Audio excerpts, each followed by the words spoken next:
Hazlett's going to go for that Uchimata, but he's going to pick the ankle in midair, literally at the same time, which is so unorthodox. So this right here is traditionally how the Uchimata ankle pick's done. So he's going to lift the leg, then he's going to step his lifting leg right behind the ankle right there, and then with the hand that's holding the arm, he's going to reach down and pick the ankle there.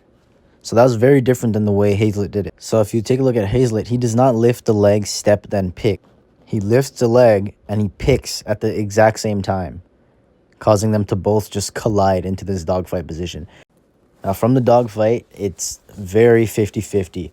Some would say the underhook position's better, some would say the overhook position's better. At the end of the day, it almost depends on how deep the underhook is and how much pressure they're applying with the overhook in terms of who's going to win that battle. But really, it just depends on who knows more options. So one thing I noticed right away is that the underhook player does not have a great underhook. What he wants right here is a tight waist. So he would want his arm around the waist, not around the shoulder. There is an option where you can go for an armbar from the underhook side, like we see Galval is showing right here. So same position, right? And there it is. But I will say both armbars, from the armbar from the underhook side and the armbar from the overhook side, are both quite hard. Because number one, underhook side, it's hard to dig that wrist out. If they're really being stubborn with that whizzer or that overhook, it's hard to just dig that wrist out. Even, again, look, he's all the way over the shoulder of Hazlett, but he still is being stubborn with that whizzer, so he can't dig that wrist out. Now, you could make the argument that if he were to hop over Hazlett, if he were to cartwheel this way, he could almost start kimuraing him with his body. That's like an interesting thing, but that's besides the point. Now, the overhook armbar, which you'll see very soon because that's what he goes for. The thing with that is when you jump into an armbar from that position, especially with a really deep whizzer, most of the time it turns into a mirror lock, which is not a problem, but it's not an armbar. But as you see, he actually turns it into an armbar right here. So look, he jumps into the mirror lock. You can see the elbow is bent, so you can see that it's mirror lock pressure. As his opponent tries to posture up and get out, that's when it turns into an armbar. So back to dogfight. We're going to go through some more options, just a few of my favorites. So from the underhook side, we have, and this is not with that weird underhook shoulder hook that he has. This is if you have a tight waist, which he could easily just transition to if he just brought his arm down to the waist.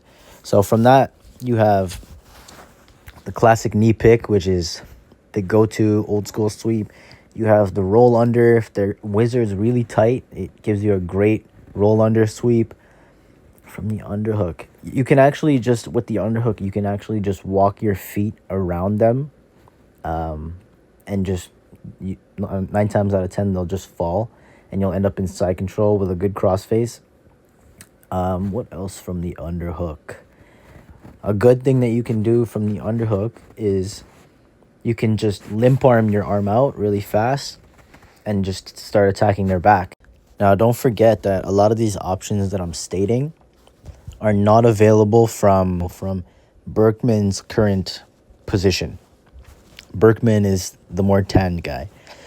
So, again, like I said, all he has from this position with this weird arm hook style is that Galval style armbar. But again, it's hard to dig the wrist out. So, again, keep in mind that all these options are from the tight waist.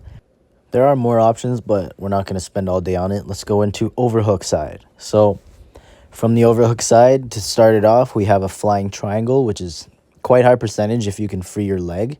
That one's from standing, but it's the same idea. Here's from the knees. Overhook, switch to a collar tie, left foot bites the back, right foot bites the neck, and we lock up our triangle. Another great option, so dogfight, overhook. What you're going to do is get a scoop grip, dive under the legs, and you're going to enter into the saddle, or 411, honey hole.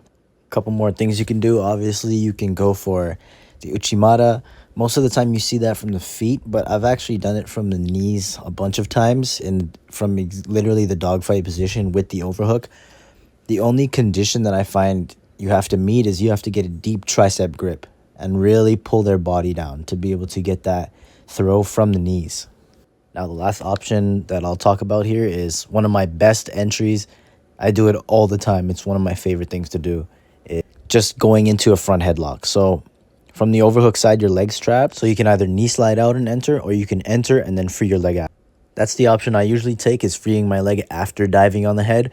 Most of the time, if your opponent's good, they're going to play a disciplined dogfight and they're not going to let your leg out. In that case, you grab the head and you worry about freeing the leg after.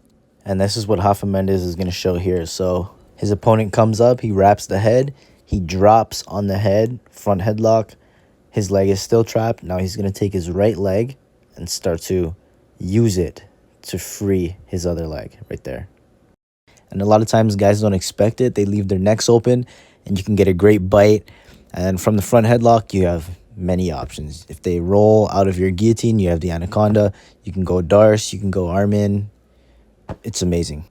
Now, our last option from the overhook is what we're going to see now. So he's going to hop over and right into a mirror lock. Like I said earlier, you see the bend on his arm. He still has the overhook. He does not have two hands on the wrist. So he's attacking a mirror lock, which is basically an Americana. So how's he going to switch it into an armbar? Well, his opponent's going to help him. So as his opponent goes to posture out and try to get out of it, that's when his arm straightens and that's when he switches. Two hands on the wrist right there. And he's going to invert on his head, look to the other side. It's almost like a choi bar. His opponent does not opt to roll. The armbar is way too deep and he just finishes it right there.